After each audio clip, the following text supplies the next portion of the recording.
¿Eres tú aquella persona que tiene que demostrar justificación técnica al aplicar controles técnicos? ¿Eres tú aquella persona que tiene que medir después del esfuerzo aplicado de implementar controles técnicos y después medir la efectividad de esos controles?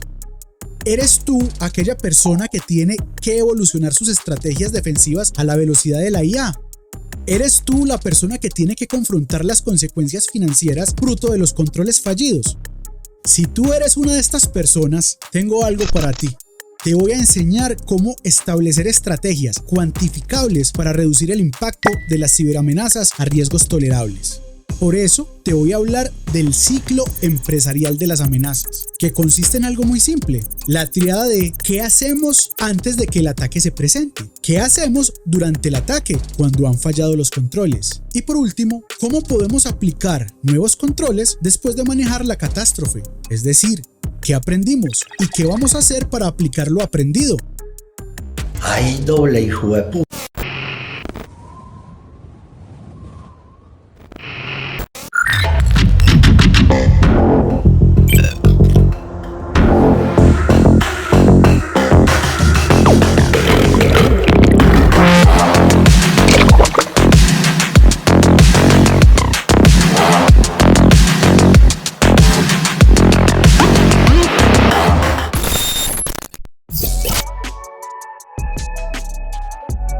Para poder enriquecer al CISO desde la perspectiva de esta operación defensiva, es fundamental traducir las acciones técnicas realizadas mediante las reglas de restricción en valores estratégicos y decisiones informadas, que puedan, ser alineadas con los objetivos de seguridad corporativa y el marco de gobernanza de la organización. Algunos de ustedes estarán preguntando: hey viejo, pero este no es tu estilo, vos generalmente vas al grano en temas técnicos, porque esta vez nos vas a hablar de temas estratégicos al inicio. Pues vamos a ver, desde la perspectiva del CISO, la operación defensiva que se implementa mediante la regla debe ser presentada como parte de una estrategia más amplia de gestión de riesgos y fortalecimiento de la ciberseguridad, por lo que resulta crítico o de suma importancia mostrar cómo es que esta operación defensiva puede ser alineada con las prioridades y preocupaciones típicas del CISO. Al final el billete viene de ahí. En primer lugar, debo mencionar la mitigación de riesgos operacionales.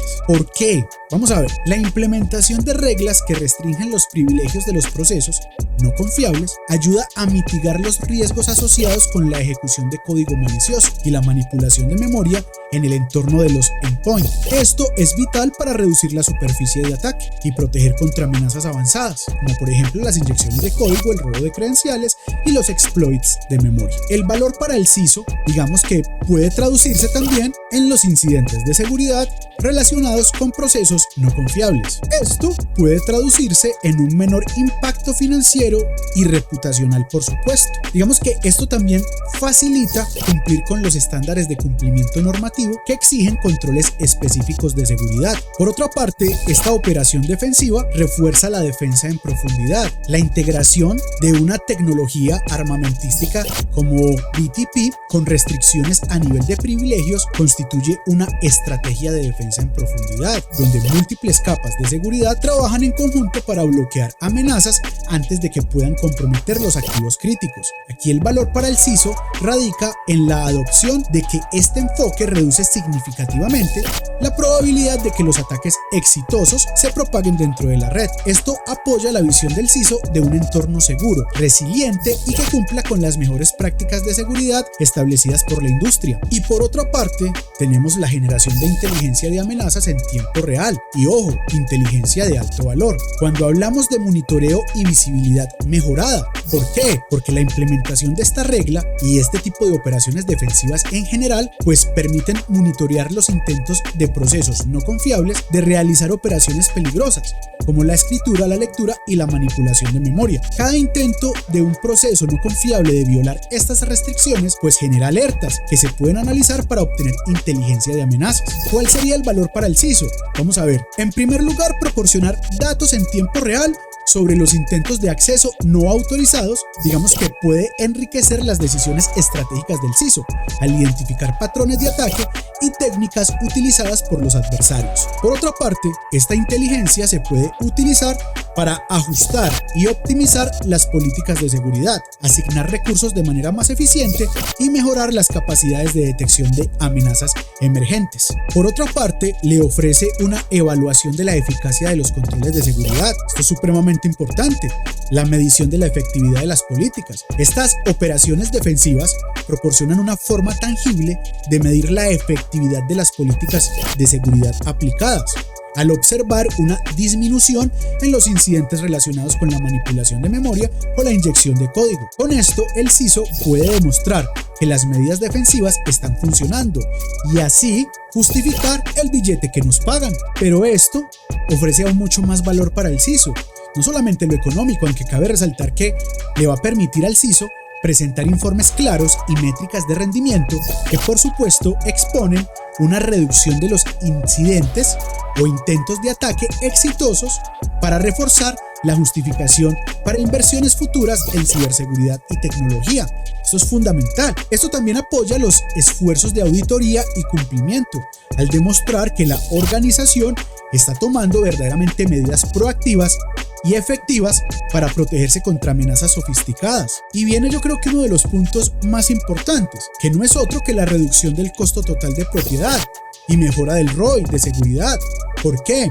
Porque es que básicamente este tipo de operaciones pues ofrecen una optimización de recursos y costes. Digamos que la utilización de reglas basadas en la confianza y las respectivas restricciones de privilegios pues reducen la necesidad de escaneo continuo e intensivo o de soluciones de monitoreo más costosas que podrían degradar el rendimiento del endpoint. Y pues básicamente el CISO tiene dos puntos a los cuales se podría aferrar bastante fuerte, y es que en primer lugar alinea la inversión en seguridad con un mejor rendimiento de los sistemas, lo que a su vez reduce el costo total de propiedad y por otra parte mejora el retorno de inversión en soluciones de seguridad. Esto es crucial para un CISO que debe justificar gastos ante la junta directiva y por supuesto demostrar el valor tangible de las inversiones en ciberseguridad. Por otra parte, le ofrece al CISO un fortalecimiento de la resiliencia organizacional, porque la implementación de estas estrategias defensivas pues básicamente fortalecen la resiliencia del entorno contra ataques de día cero y técnicas de explotación avanzadas que buscan aprovechar vulnerabilidades de memoria o privilegios. Esto le va a dar un valor al CISO en que básicamente podrá mejorar la capacidad de la organización para resistir ataques avanzados y al mismo tiempo fortalece la postura de seguridad general, lo que es especialmente valioso en sectores críticos o altamente regulados, donde el tiempo de inactividad o las brechas pueden tener consecuencias catastróficas. Por otra parte, debemos mencionar lo referente al cumplimiento regulatorio. Este tipo de operaciones defensivas nos pueden ayudar a cumplir con los requisitos de varias regulaciones de ciberseguridad que requieran de protección adecuada para accesos no autorizados y manipulación de datos. Aquí se presenta un valor muy claro para el CISO, y es que cumplir con estos requisitos no solo evita multas y sanciones, sino que también mejora la reputación de la organización como una entidad que protege proactivamente la información sensible y la privacidad de sus clientes. Es decir, este tipo de operaciones defensivas estratégicas pues le da a la organización la imagen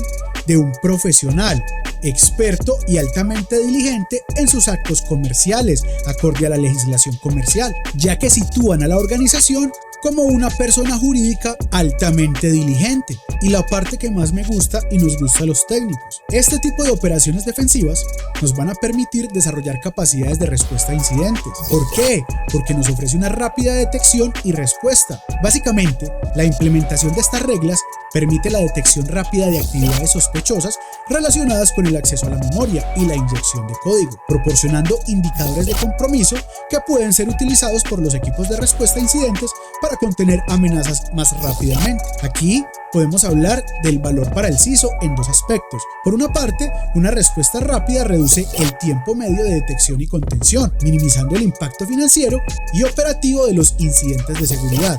Y por otra parte, pues facilita la creación de procedimientos de respuesta automatizados que mejoran la eficiencia operativa del equipo de seguridad. Pero no solo esto, aquí no para. Ahora es el punto de hablar sobre las estrategias para enriquecer al CISO mediante este tipo de operaciones defensivas. En primer lugar, me gustaría hablar del desarrollo de informes de inteligencia de amenazas. Prácticamente, este tipo de operaciones le permiten crear al CISO informes detallados basados en los intentos de acceso detectados y bloqueados por la regla, que destaquen las tendencias de ataque y las técnicas emergentes utilizadas por adversarios. Por otra parte, mejora del proceso de toma de decisiones, ya que utilizar los datos recolectados para ajustar las políticas de seguridad de manera dinámica le permite asegurar que los controles se optimicen continuamente para las amenazas más relevantes y presentes. De igual forma, le permite una justificación de inversión en seguridad, como lo mencioné anteriormente, ya que presentar casos de estudio específicos de incidentes evitados gracias a estas operaciones defensivas, pues demuestra el valor de las inversiones en herramientas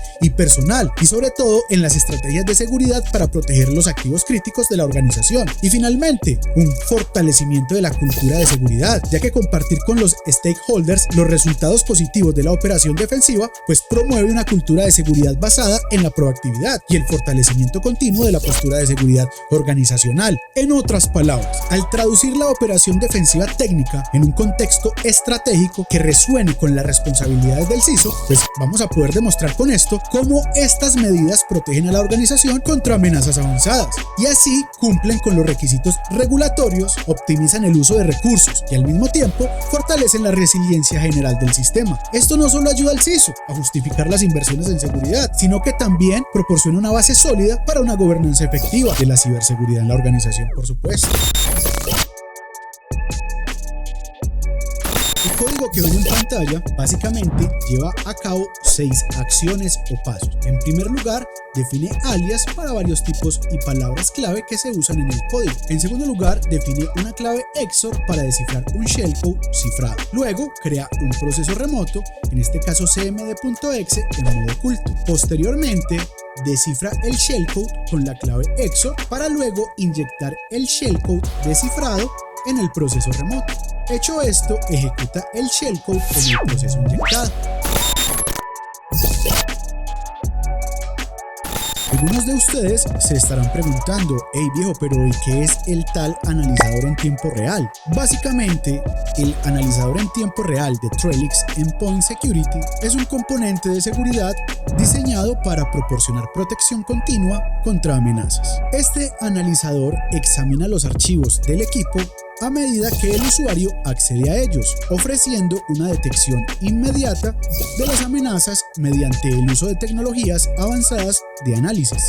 Básicamente, posee 4 características fundamentales. En primer lugar, el monitoreo constante de archivos. Básicamente, el analizador en tiempo real intercepta y examina archivos, carpetas y programas en el momento en que se accede a ellos, se abren o se ejecutan, asegurándose de que no contengan amenazas antes de permitir su acceso. Por otra parte, ofrece una integración a nivel bajo del sistema, ya que se integra en niveles bajos del sistema operativo a través del controlador de filtro de archivos del sistema, lo que permite examinar archivos en las unidades donde ingresan por primera vez al sistema. Esto asegura que cualquier archivo potencialmente peligroso sea evaluado antes de ser procesado por el sistema. Ofrece compatibilidad con AMSI, Anti-Malware Scan Interface, ya que se puede configurar para integrarse con AMSI, una interfaz de Microsoft que permite analizar scripts no basados en navegadores, como PowerShell, JavaScript, entre otros, proporcionando una protección más amplia contra scripts maliciosos. Y por último, y no menos importante, nos ofrece el uso de heurística y reputación a través del GTI o Global Threat Intelligence. Básicamente utiliza técnicas heurísticas para buscar archivos sospechosos y puede enviar huellas digitales o hashes de archivos a un servidor de base de datos central para determinar si son malware y así ofrecer una capa adicional de seguridad antes de la próxima actualización de firmas. ¿Por qué esto es importante? Vamos a ver. El analizador en tiempo real es fundamental para la estrategia de defensa en profundidad porque proporciona, en primer lugar, detección y respuesta inmediata, ya que detecta amenazas tan pronto como ingresan al sistema, previniendo su ejecución y propagación. También nos ofrece la integración con tecnología AMSI, que mejora la protección contra scripts maliciosos, especialmente aquellos utilizados en ataques avanzados o sofisticados, y al mismo tiempo nos ofrece reducción de falsos positivos, ya que al combinar técnicas basadas en firmas con heurística se logra un equilibrio, digamos, entre la detección de amenazas y la minimización de falsos positivos. El Validation Trust Protection de ENS es un servicio diseñado para proteger la integridad de los procesos de seguridad y asegurar que solo los códigos de confianza puedan interactuar con los procesos y archivos críticos del sistema. Dentro de las características del BTP tenemos la protección de procesos y módulos de seguridad. Básicamente consiste en que el BTP protege los procesos críticos de Trellix, asegurándose de que solo los módulos y archivos de confianza, como aquellos firmados por Trellix o Microsoft, puedan cargarse o interactuar con estos procesos. De igual forma, la validación y caché de confianza, ya que el BTP almacena en caché los resultados de las comprobaciones de validación para mejorar el rendimiento. Cada vez que se necesita verificar un proceso o archivo, el BTP primero consulta esta caché para determinar si ya ha sido validado como de confianza o no. Si un objeto es marcado incorrectamente como no confiable, el caché se puede restablecer para corregir el error. Otra de las características importantes es que el BTP depende de servicios críticos de Microsoft, ya que depende, por ejemplo, del servicio criptográfico de Microsoft, BIP SVC, y de la salud del almacén de certificados para asegurar que los procesos de validación se realicen de manera adecuada y segura. Aquí deberíamos preguntarnos, bueno, pero ¿y cuál es la importancia del BTP en la estrategia de seguridad? Vamos para allá. Básicamente son 3 puntos fundamentales o críticos. En primer lugar, la prevención de manipulación y ataques de evasión, ya que el BTP bloquea los intentos de código no confiable de interactuar con procesos críticos de seguridad, lo que impide que el malware o atacantes deshabiliten o manipulen los mecanismos de seguridad.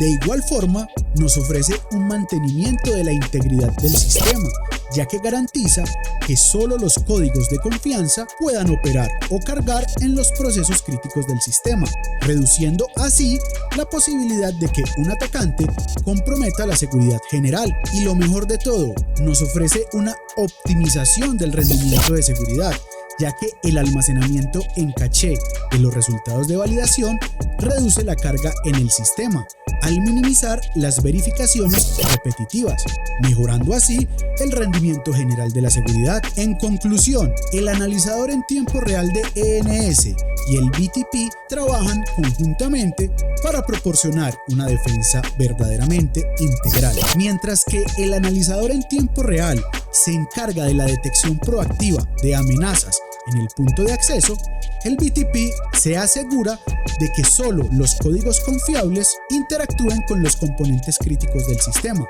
manteniendo una postura de seguridad fuerte contra amenazas conocidas como también emergentes.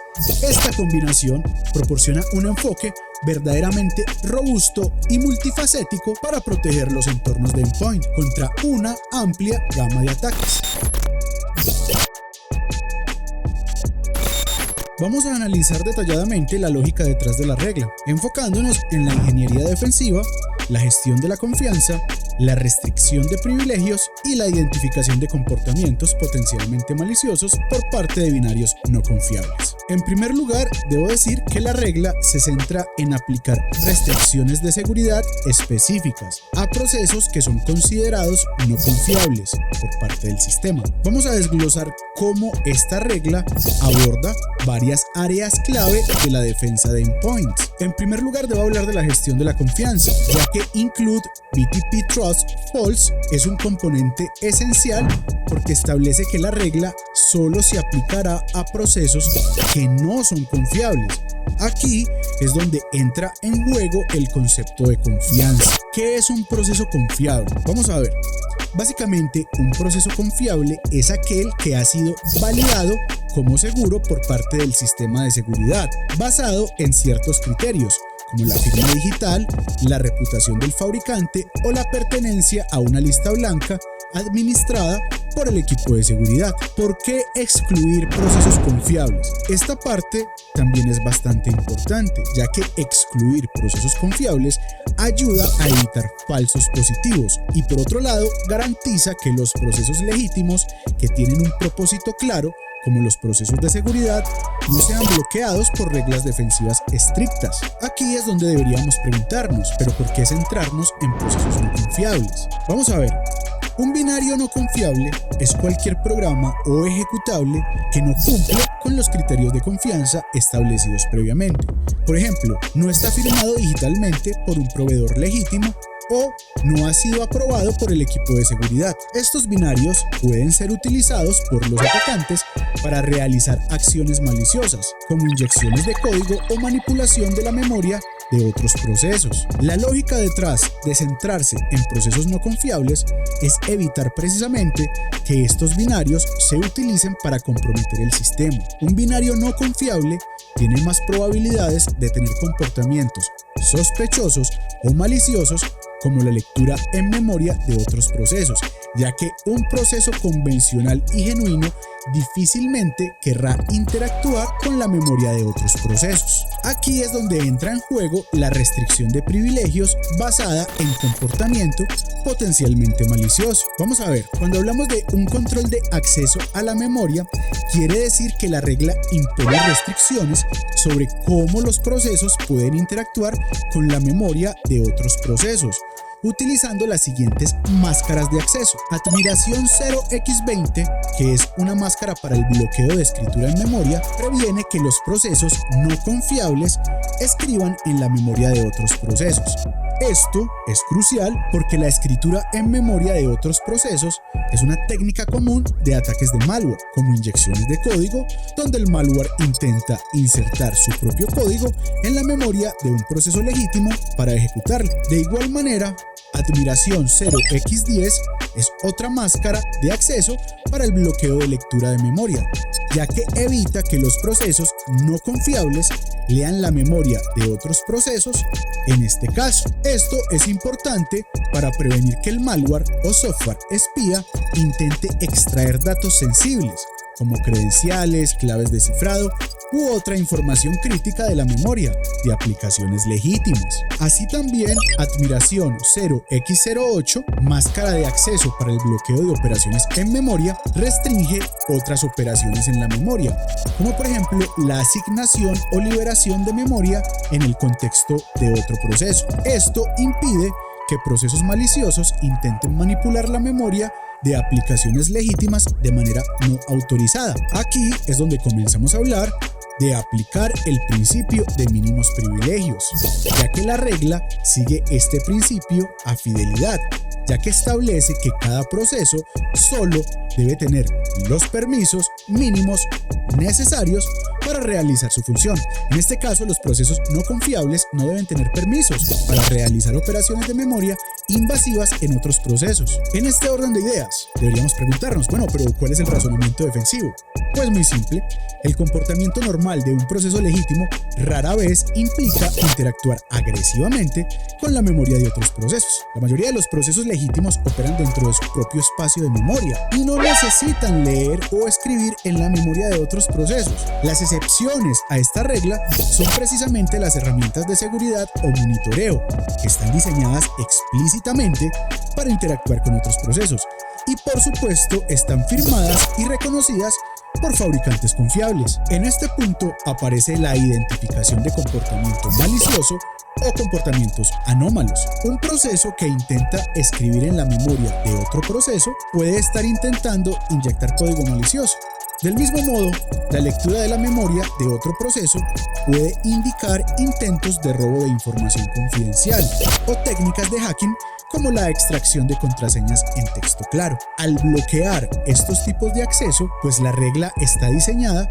para identificar comportamientos anómalos y por supuesto potencialmente maliciosos, que no son consistentes con el comportamiento de un proceso legítimo. En este punto, deberíamos preguntarnos, ¿por qué el comportamiento normal de los procesos legítimos no es invasivo? Vamos a ver, un proceso legítimo, como un navegador o una aplicación de ofimática, opera dentro de su propio espacio de memoria. No necesita, pero sobre todo, no debería interactuar con la memoria de otros procesos. Cualquier intento de hacerlo puede considerarse sospechoso. Y como mencioné anteriormente, existen excepciones, como por ejemplo en el caso de las herramientas de seguridad y monitoreo, como el software de anti-malware o de administración remota. Estas herramientas pueden necesitar acceder a la memoria de otros procesos como parte de sus funciones normales.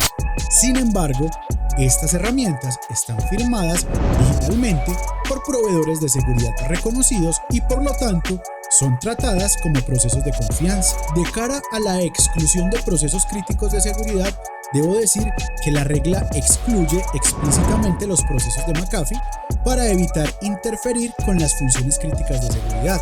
Por ejemplo, si la regla bloqueara las operaciones de memoria de mcshale.exe, el proceso de escaneo principal de McAfee podría impedir que el antivirus realice su trabajo correctamente, por lo que el beneficio de esta exclusión es el mantenimiento de la funcionalidad de seguridad, ya que garantiza que las funciones de seguridad esenciales no se vean afectadas, lo que podría comprometer la integridad del sistema al desactivar o limitar las capacidades de protección de Trellix. En síntesis, la lógica detrás de esta regla se basa en aplicar restricciones de acceso a la memoria para proteger el sistema contra comportamientos maliciosos de binarios no confiables. Al limitar la capacidad de los procesos no confiables para interactuar con la memoria de otros procesos, la regla reduce significativamente el riesgo de ataques como inyecciones de código, robo de información y manipulaciones de memoria. Además, excluye a los procesos críticos de Trellix para evitar interferencias que podrían comprometer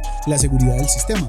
Digamos que esta combinación de confianza, restricción de privilegios y monitoreo de comportamiento anómalo permite una defensa efectiva y en profundidad contra una amplia gama de amenazas.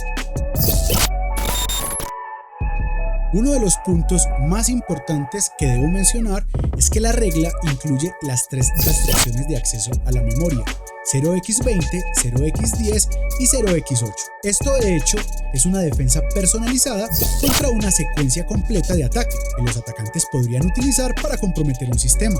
Vamos a desglosar esto. Durante la etapa de reconocimiento de memoria, que sería la primera fase del ataque, el atacante intenta obtener información crítica del proceso objetivo, leyendo su memoria. Esta información puede incluir detalles como direcciones de memoria de funciones o variables específicas, módulos cargados y sus direcciones, para evadir mecanismos de seguridad como ASLR, credenciales almacenadas en texto claro o hashes de contraseñas. Digamos que en esta fase, el atacante busca realizar un reconocimiento avanzado para mapear la memoria del proceso objetivo y planificar el siguiente paso del ataque. La restricción 0x10 impide que el atacante lea la memoria de otros procesos.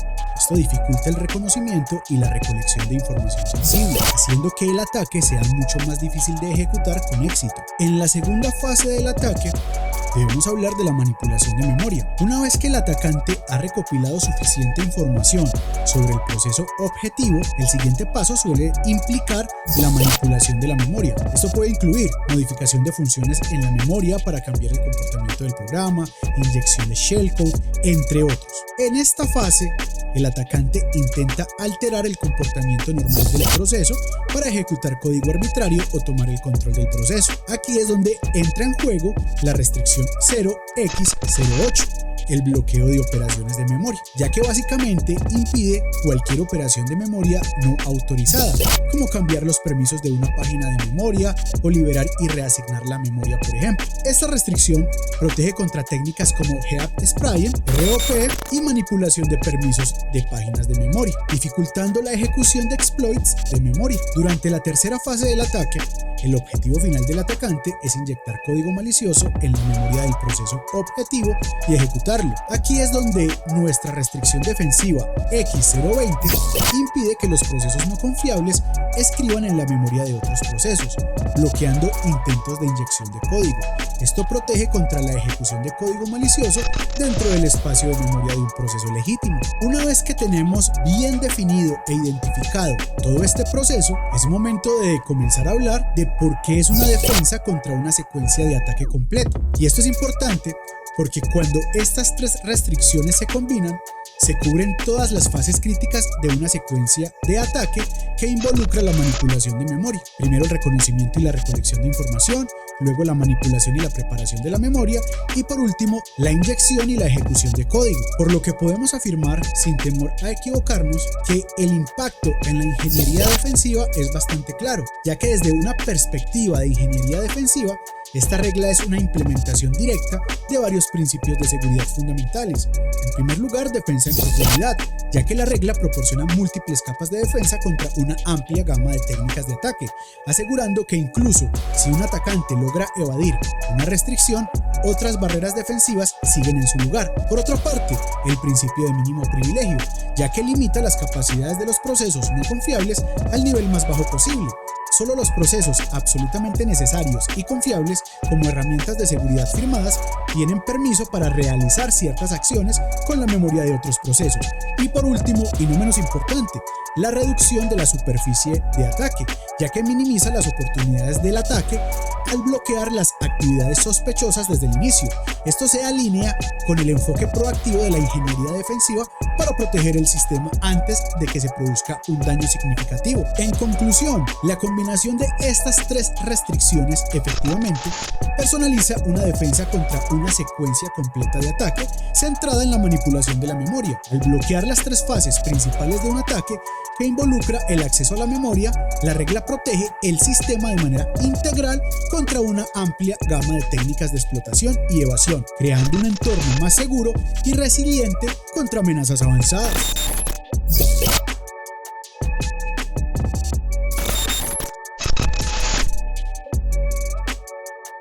Y procedemos a descargar el binario malicioso. Muy bien, como podemos apreciar, hemos evadido el analizador en tiempo real. El objeto se ha creado de manera satisfactoria en el disco.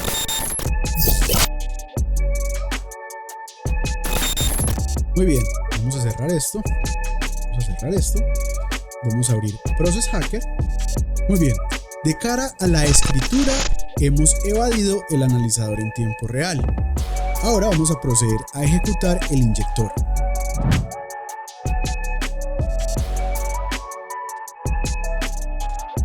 Como podemos apreciar, se ha abierto un nuevo proceso cmd.exe identificado con el Process ID 8632. Es una consola oculta, como pueden apreciar en pantalla. Solamente tenemos la consola donde detonamos el binario y tenemos en la parte izquierda de la pantalla, en nuestra máquina atacante, una sesión de Meterpreter activa. Muy bien, así hemos podido corroborar que hemos evadido el analizador en tiempo real de cara a la ejecución.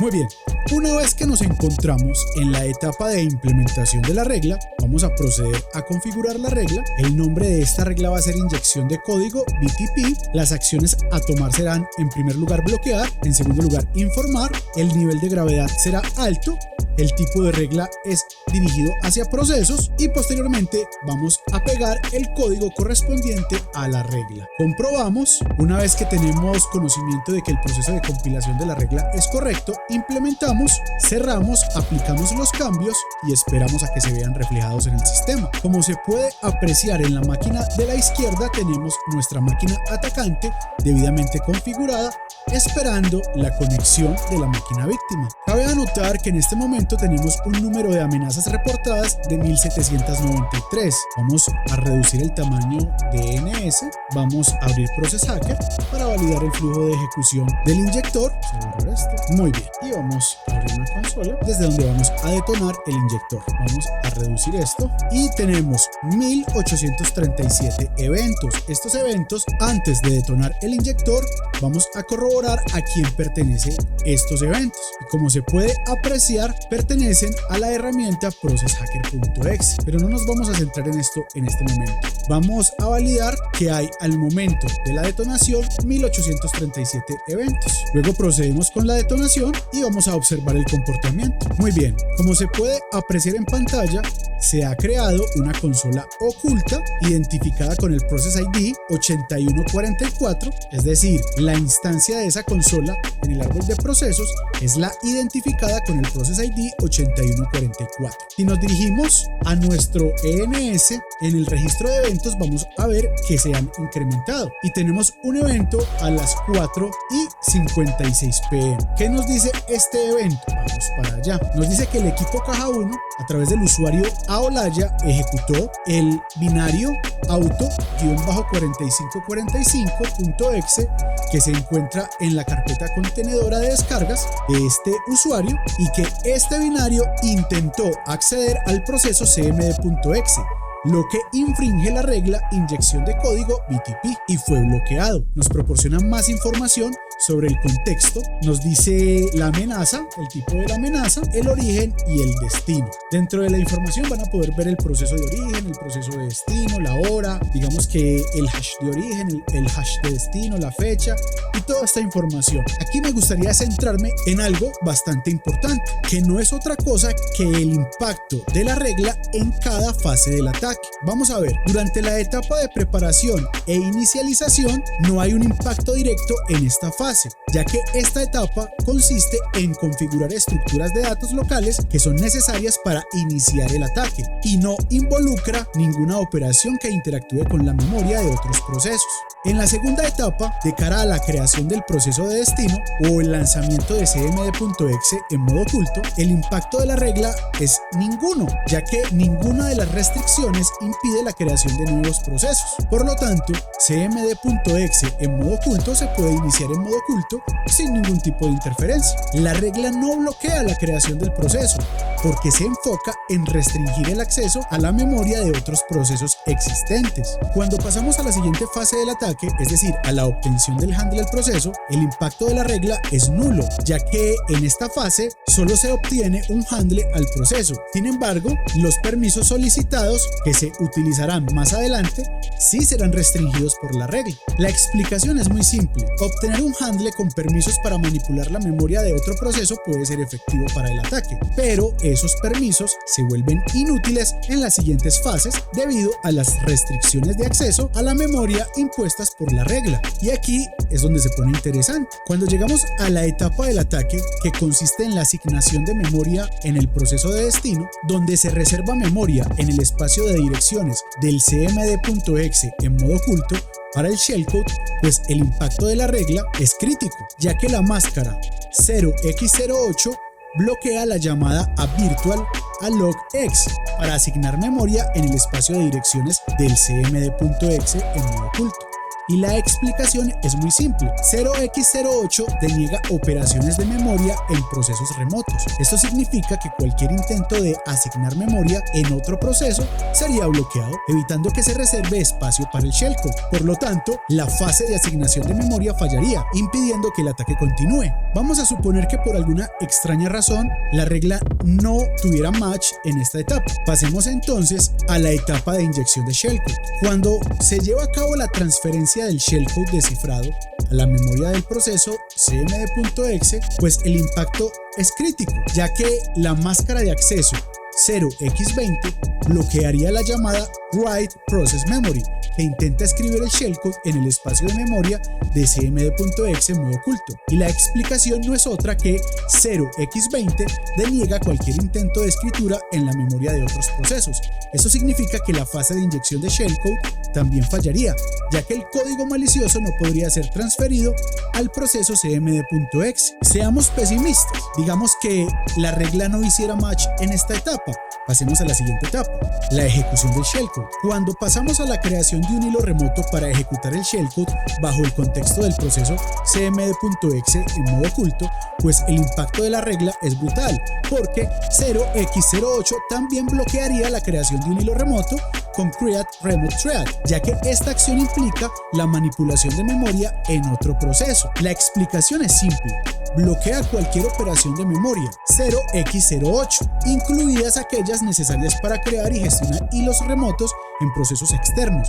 Por lo tanto, incluso si de alguna manera el shellcode fuera inyectado, no podría ejecutarse porque la creación del hilo sería bloqueada. Y todo esto que acabo de mencionar es la razón por la que el proceso en modo oculto sí alcanza a crearse, porque la regla en ningún momento restringe la creación de procesos en modo oculto o de nuevos procesos. En este punto de esta fabulosa demostración, quiero invitarlos a seguirme en mi canal de YouTube, a estar pendientes del próximo contenido que está por venir, sobre todo porque voy a comenzar a hablar sobre los esquemas de defensa nativos de Microsoft Windows. Voy a comenzar a hablar sobre las fuentes de información nativas de Windows, dirigidas obviamente a la cacería de amenazas, y otros temas bastante interesantes de cara propiamente a Microsoft Windows. Espero que esta demostración les haya gustado, que les haya resultado interesante, como a mí me ha resultado bastante placentero llevarla a cabo. Y pues nada, los invito por favor de nuevo a que se suscriban, a que le den like al video, a que lo compartan para que hagamos más comunidad. Y pues no siendo más, como diría el dermatólogo, al grano pues papá. Ay, parce.